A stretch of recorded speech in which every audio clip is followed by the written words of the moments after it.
Hi, my name is Catherine Hurt. The name of my speech is Infinite Wisdom.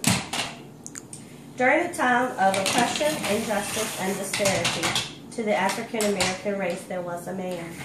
He was an educated man, a wise man, a peaceful man, and a passionate man. He was a man who could feel his people's pain, anger, and frustration. He walked beside them, but also in front of them as their leader. He was also a generous man. According to the Nobel Peace Prize.org, at the age of 35, he was given the Nobel Peace Prize in the amount of $54,123, only to pass the money on to further the cause of the Civil Rights Movement. This man was known as Martin Luther King, Jr.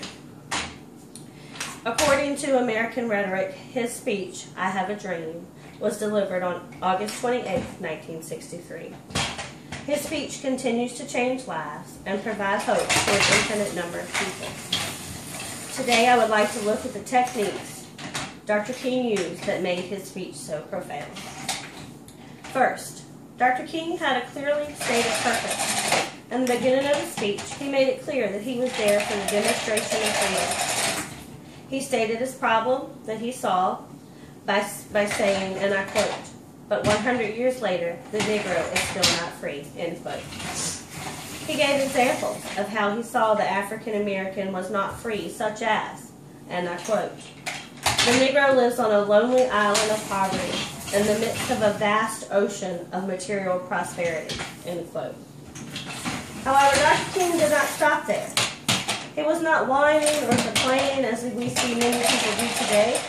He was not talking about the problem while standing idly by waiting for someone else to fix it. You see, he offered a solution. He led his followers to be part of the answer to the problem.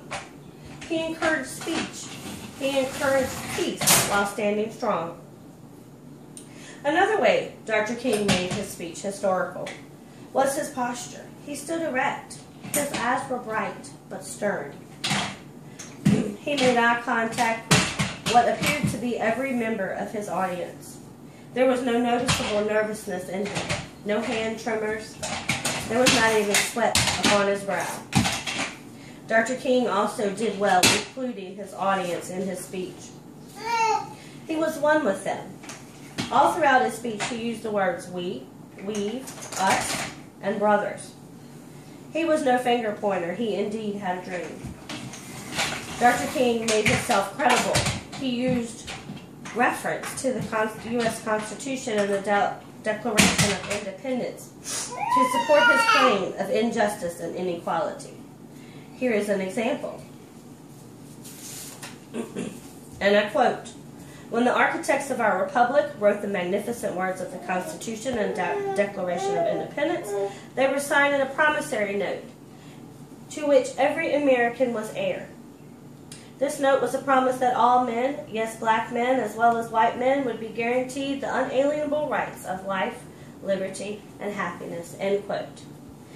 In his speech, he was passionate. His voice carried far, despite the microphones that set before him.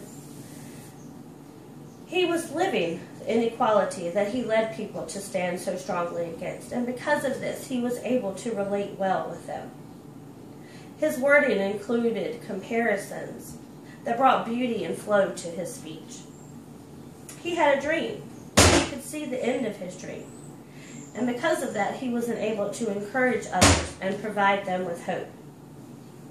I find Dr. King's speech very moving and encouraging each time I watch it or read it.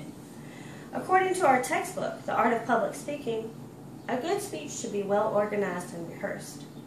I'm absolutely sure that Dr. King exceeded these guidelines.